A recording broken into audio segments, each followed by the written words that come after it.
She's being too real. She just choked the shit out of me. So that's what you do to people? Yeah, that's what they do to me too.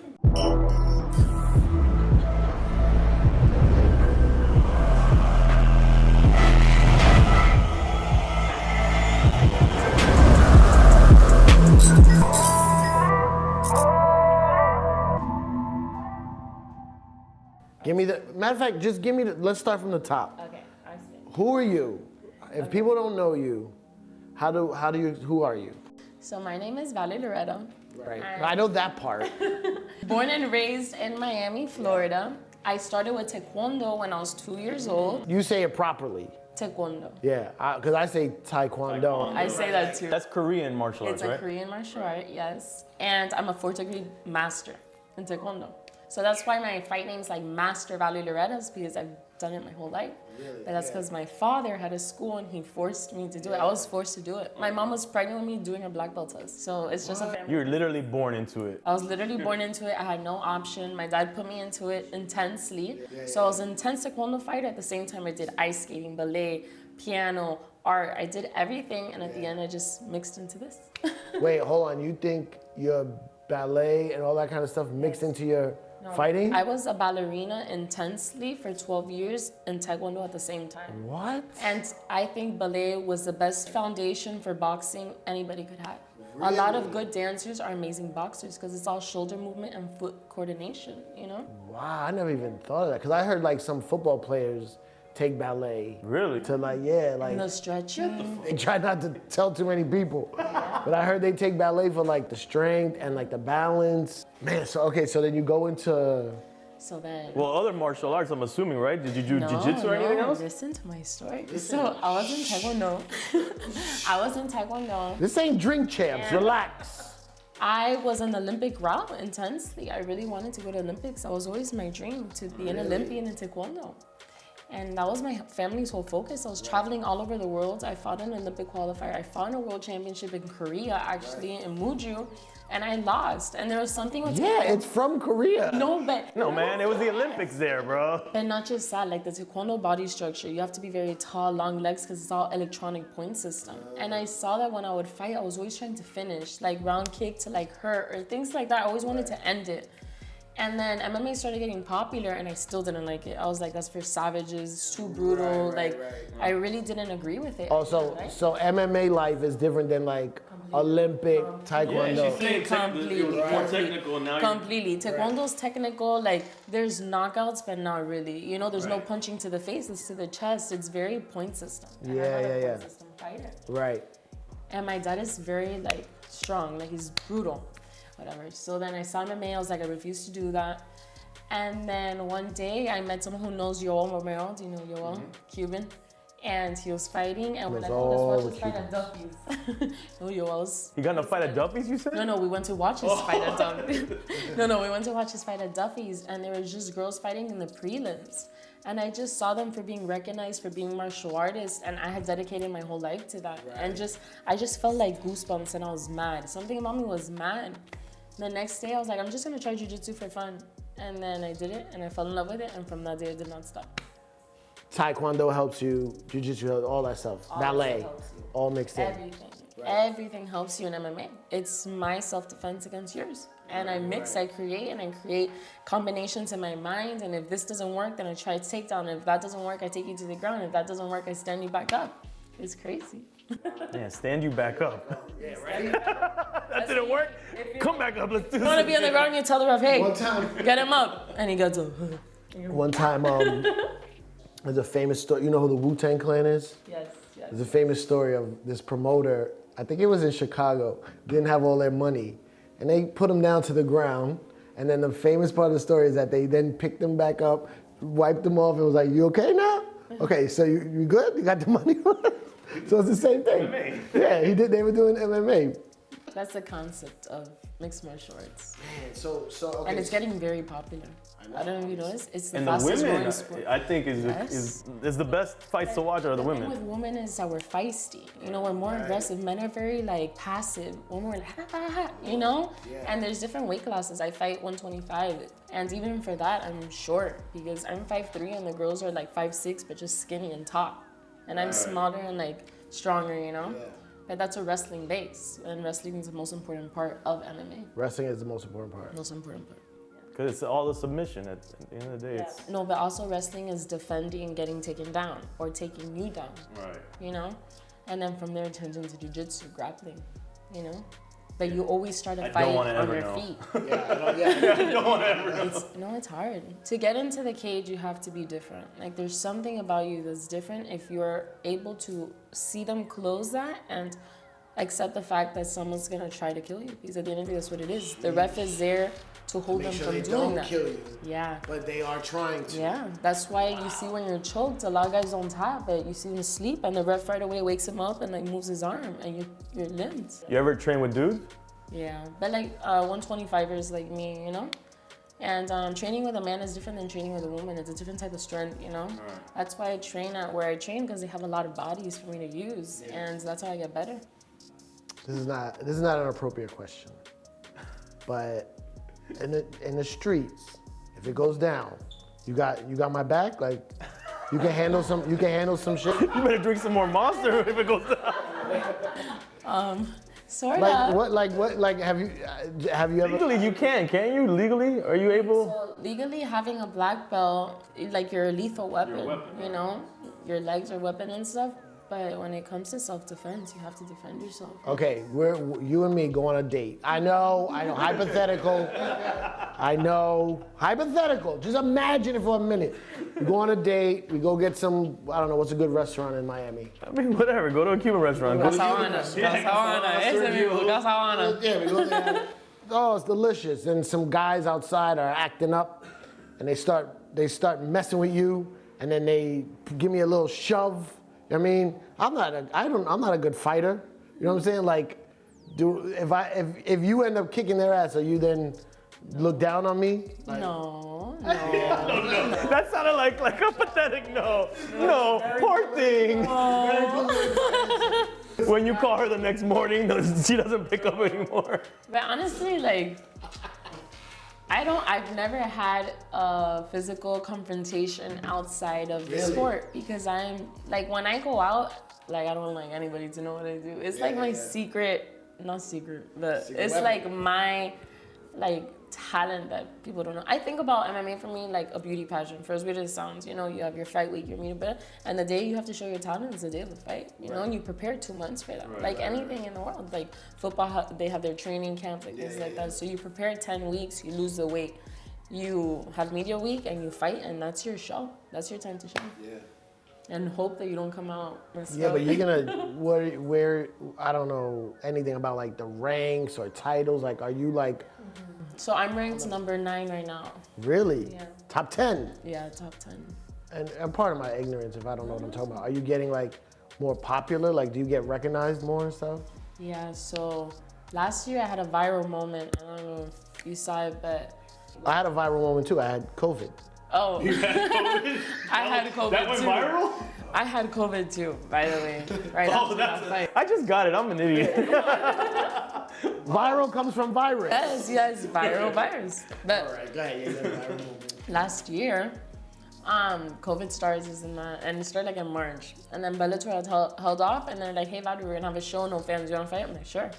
Make money, you know, go recognition. Nobody else had anything to do. Right. We were the only sport playing. And I just went, it was this girl that she was really disrespectful, for real. Like, she was disrespecting me in the sense, like, saying that I can't be a woman and do TikToks and be a fighter and, like, all of this. When at the end of the day, I just do this to show that you could be feminine and you could be good in your sport. You know, you don't have to have a certain stereotype. I was raised differently, you know? So that's my goal. But besides that, I went to fight, and I really had a lot of resentment for this girl. And I knocked her out, whatever. But I knocked her out with a hook, but that wasn't what went viral. What went viral was my Cuban dance after, because I walked out to La Negra Tiene Tumbado from Celia Cruz. And I'm like, I can't go, whatever. And I just started doing salsa. And when I looked, it was like viral. I went up 600,000 followers overnight. Like this. Knocked her out. Yes. I knocked her out, and then I started salsa. But my mentality for that was, she criticized so much my TikToks of being feminine and stuff. I just knocked her out. I'm gonna make a TikTok right next to her like that. But they didn't have the music, so I had to improvise. And then damn, she made it to your TikTok. Yeah, because I'm aggressive. Like, I don't know, I know you don't see me like that now, but I really transform when against the cage, and I think that's my superpower. That's how, I mean, I don't want to compare myself to you at all, but I'm like a cool, laid back, chill guy, but then when I DJ, it's like a switch. That's your martial art? No, but it's true. Switch goes off. No, And I it's go true. crazy. And I beat people up with the music. Have you done martial arts ever? Okay, no, but I've had this dream, I don't know, I always wanted to do Kung Fu, right? Okay. Always wanted to do Watching it. the movies on Sundays? Yeah, a little bit, but also like I really like respected like when people talk about, yeah, Bruce Lee and even when RZA talks about Kung Fu, like the discipline of it and the way it seems to like channel energy and all that, right? So I went like, I went like 3 or 4 times in my life to the Shaolin Temple in New York. And I always wanted to do it. I got the brochure, I went, I signed up. You went to a summer camp? Class schedule. Because I got the class schedule. Uniform. I didn't buy the uniform, I was supposed to get it. No, nunchucks. Did you shave your head? Did you shave your head? You went in and said, I'm ready, master. You guys are mocking me. You know better. No, I went and I signed up, and then it was like always like when I was on the radio, the time wouldn't work. And then when I was on the road, the timing wouldn't work. And then I had kids, and every time I went to go sign up and it didn't work, and now I'm like, nah, I can't do it now. Oh. I'm too old now. No, you're not. I can't be in there. I think you should do it. Here's another problem I have with martial arts. I can't stand all the bare feet. What? Oh, you're one of those guys? I can't be in there with a bunch of dudes with just kicking feet in my face. Maybe that's the reason why you start blocking them. So funny. Put that in your mind. You know, my whole life I've been barefoot on a mat, and it's funny you bring that up because the other day I was like, I could do anything barefooted. Like I'd rather run, I'd rather do everything barefooted because I've been my whole life on a mat, my whole life. Yeah, hold on, you've been on the mat. I always try to wear socks on the mat, and then they're like, You can't do that. You're in a You need to slave. buy those socks for like the trampoline place. Oh, the ones with the grip on the bottom. wear Yeah. socks with yoga, I just keep falling and stuff. That's funny. So look, I'm gonna tell you my martial arts story, which is terrible, and it goes kind of with the Taekwondo stuff. Is I did karate as a kid, wanting to be a ninja. That's all I ever wanted to be. I grew up on G.I. Joe, Storm Shadow, and Snake Eyes. So I was dead ass to be a ninja. So I did karate because that was Japanese martial arts, and that's what the ninjas did. So then my parents divorced. We couldn't afford karate classes, so I go to this free Taekwondo class. I'm not saying it the way you say it, the correct way. Little did I'm here, and then the Karate Kid comes out. What does the Karate Kid wear? Because his teacher's Japanese. No, he wears the headband with the flag of the Japanese flag. So I'm a little kid. I don't know the history between these two countries. I go to this free Taekwondo class thinking I'm continuing my martial arts career here. And I'm like, yeah, and I wear my bandana. Japanese one? The Japanese joint. I go. Bro, this instructor, he came up to me screaming in my ear, put me on my knees, took the thing off, threw it on the ground, stepped on it, spit on it. I'm like trying to hold my tears back because there's a whole class. And then he's like, get out of my sight. Wow. That was the end of Taekwondo. And then he left. I took the class. The fuck that class, man. I would have loved to have stayed in karate and not have to deal with that part of it, but Very traumatic yeah. situation. Yeah, it's safe to say I never became a ninja. Not a Japanese one or a Korean one. Oh, I'm very sorry you guys had bad martial art experiences, I but really, it's not all like that. I really, really, really respect it, and I wish I could do it. Maybe one day. I need someone to fight. You should fight DJ Khaled. Huh? He's not my enemy. No, but I'm just saying it'd be a good matchup. Yeah, like the TikTokers versus you. And then you guys DJ and do it like a sound clash afterwards. Well, he doesn't DJ much anymore. I'll definitely kill him in that aspect. Actually, I want to ask you, when you're preparing for a fight and you're doing meal prep, I'm assuming, is it difficult to stay away from Cuban food? Yes, mi pastelitos and stuff. That's what I love. I was born every morning. My grandma would come and she made me café con leche with mi pan tostado, you know? Or the rice with the huevito. Yeah, you know? But you can't. You can't. You really can't. It's pretty terrible food when you really think about it. Unless your grandma's making it, because old school people, for some reason, they make clean food. Yeah. But once we got older, that food's terrible. Have you ever been to Cuba? No, I haven't. Have you? Yeah, been twice. I want to go. They say it's fun. It's beautiful. I want to go. Yeah, and the people is what's beautiful I'm the about only it. Cuban girl fighting in the world right now. Really? I'm the only one. Really? With all the Cuban girls fighting all over Miami, you're the only one fighting professionally? Tell all the ratchet Cuban girls to like, hey, what you're doing is a skill and you can make money off of it. Like get in. Learn the discipline. There's something about the Cuban wrestling background and this and that. It's just different for women. What, there's a Cuban wrestling? Yeah, Cuban wrestling is Really? What's that? Like from Cuba? Cuban wrestling is a certain style. There's certain things they do that you could label that that's Cuban wrestling. Cuban style wrestling. Wow. And it goes back to Cuba though, that originally, like, Over there. not some guy in Hialeah that's like, this is Cuban wrestling. No, this goes back in Cuba, and over there, like their athletes are very good. They just don't have the resources, to really make it out of there. Like those people, you go over there for a training camp, you will get killed. They're amazing athletes, very young, a lot of potential, and very hard training, like brutal. Yeah, I mean, that's all they do. Yeah. That's all they do. En la escuela, la universidad, allá de. You know what I love about any like fights or like, we get fights and anything in that fighting world, the walkout music.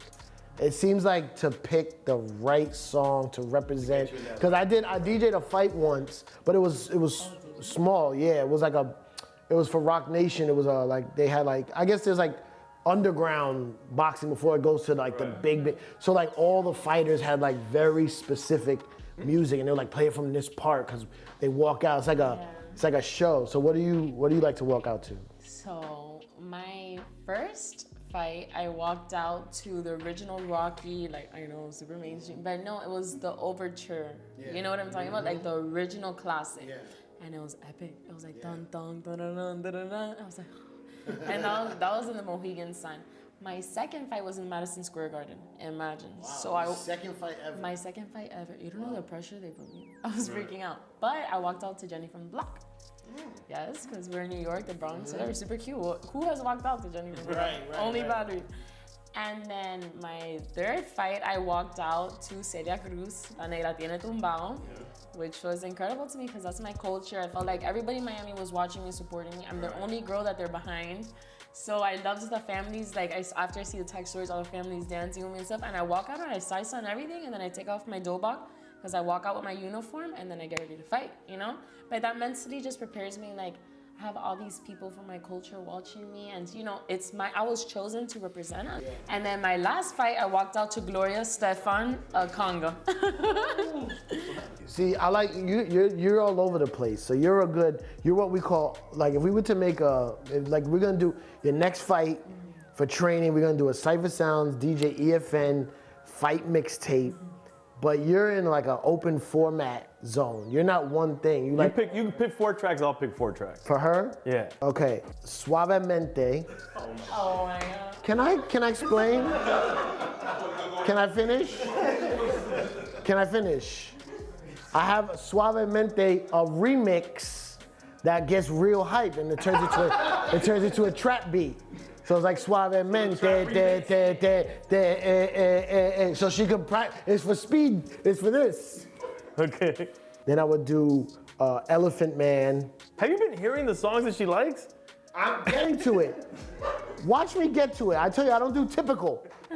I'm doing Elephant Man, the Super Dupes remix, because it has the Gloria Stefan beat in the background. Da-na-na, everybody, shake your body. Run it to the beat. And then Elephant Man's like, row the boat, mad guitar, do all the dances, you know what I mean? So you got all the reggae dances mixed in. Maybe that one. I like that. Oh, maybe in a K-pop song. We throw in a K. Oh, what, to go with the taekwondo? Taekwondo. Yeah, it'll go. Oh, you like their fighting, but you don't like their music. Wow. I never said I was Korean. I know, but the K-pop is worldwide now. Oh, shit. What would you choose? Yeah, my selection for your mixtapes, which are gonna be boring, are Cypress Hill, If I Could Just Kill a Man. Have you ever heard of that record? Oh, she should. And they happen to be Cuban. Oh. They're from LA, they happen to be Cuban, so there's some relation. I like there. that. Then let me think. But they walk backwards in the video, so you should walk backwards into the ring. He'll be the coordinator. Yeah, no, you're like the producer. I am. The choreographer. Then we gotta go Redman, Time for Some Action. Okay. Come on, that's a great one. Great one. And a good, see, it's a good DJ. Because the sample from Time for Some Action is from How I Can Just Kill a Man. I mean, I played that all the time, so that's my mix already in my head. Celia Guantanamera. Guantanamera, yeah. And The then, trap version. no, man, the regular version. No. Some original, I'll right? come in with the and then you're next to me in the other turntable. You gotta put the and you 808. remix it. You gotta put the boom. And let's see the last one. Oh man, that Colombian artist. No Le Pega La Negra? What's that record called? I love that record. That's one of my favorite records of all time. What is it? What song? I don't know what the actual name of the song is. But I know exactly what you're talking about. She's way more excited about your list. You'll fight anybody. My weight. Yeah, in your weight. But I'm saying like My weight. I'll fight it. you won't. There's nobody you'll stay away from. Like whoever. Well, I'm not gonna. There's girls that are tough. There's girls that have been doing this for a lot longer than me. There's girls that are more experienced than me. You know, I chose for the world to see my development from a young age in this sport, and I put myself in that position. But you know, there's a time and place for everything, and my time is coming. You know, I just got into the sport so quick and got good fast. And got my contract that I have, like I did that in a year fighting amateur. It was crazy. I was waitressing 2 years ago. Like Where? in Tijuana Taxi in Coral Springs up north. Nobody messed with you there either, right? Hit him with a. They didn't know. They didn't know. Hey, what's up, cutie? Bam! He's like, oh. But yeah, 2 years ago I was there. I did amateur. I did a viral fight as an amateur, and then Bellator offered me the best contract out of everybody. They picked me up. They gave me a bonus. I was like, wow, and that was it. Man, you're awesome. That's great. You're awesome. Take it. Congrats Take on these everything. flowers. Thank you. She's awesome. Tell her she's awesome. Oh, she's amazing. Thank you. You're awesome. And she's Cuban. Awesome. She's Cuban, B. Right, we got the Cuban part. That's been established.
October 7, 2001.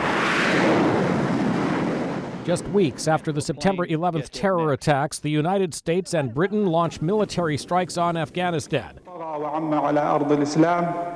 On a videotape, Osama bin Laden praises God for the 9/11 attacks, but the al-Qaeda leader does not claim responsibility for them. 1985. In the Mediterranean, Palestinian gunmen hijacked the Achille Lauro, an Italian cruise ship off the coast of Egypt. The hijackers kill passenger Leon Klinghoffer, an elderly Jewish-American tourist, before surrendering 2 days later. 1991.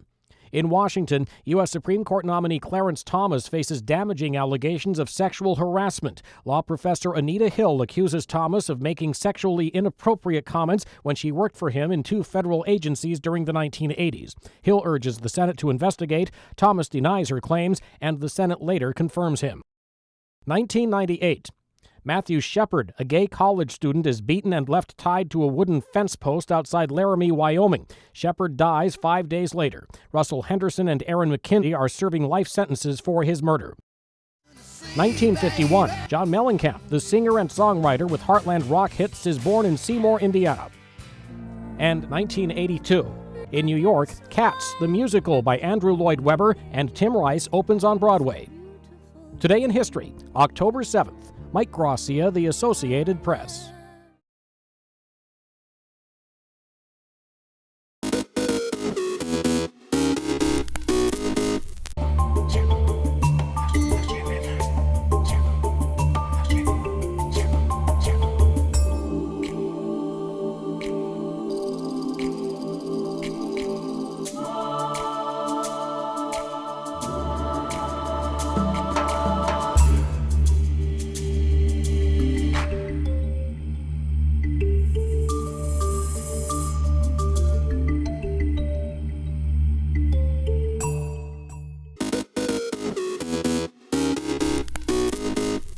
Welcome back in our studio, and in today's news,